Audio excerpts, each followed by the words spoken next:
Howdy guys, in today's video on FabriCAM, we're going to be looking at some cam settings and we're going to be looking at setting our leads away from 0. But before that, let's have a quick intro first.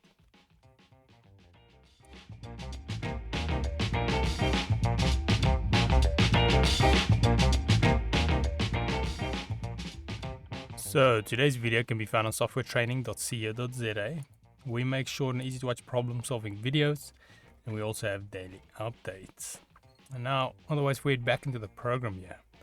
Like I mentioned, today we're going to be looking at some cam settings. There'll be a mini series on it, and we're going to be looking at setting our external lead in and out away from 0. So I'm going to make a quick sheet here, so just 1000 by 1000.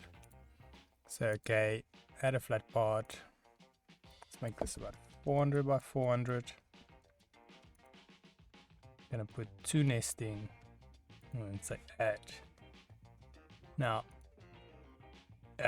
now what you want to do is you want to head to the configuration, setting on top here.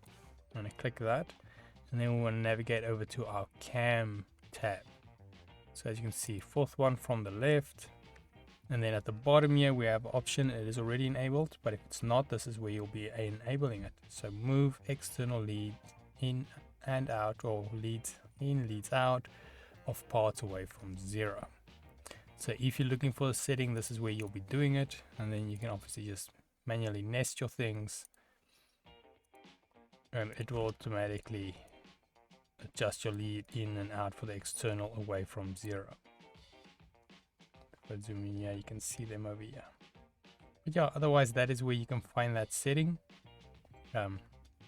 In the meanwhile, if we head here to softwaretraining.co.za, you guys will notice we've got a variety of different softwares we do cover, and you can also isolate your search on top. It shows on the top right here. And if you do not find the training videos you're looking for, just simply go here, request a training video, fill in the mini form, and then we'll do our best to try and make that for you. But otherwise, thanks guys for watching, and cheers.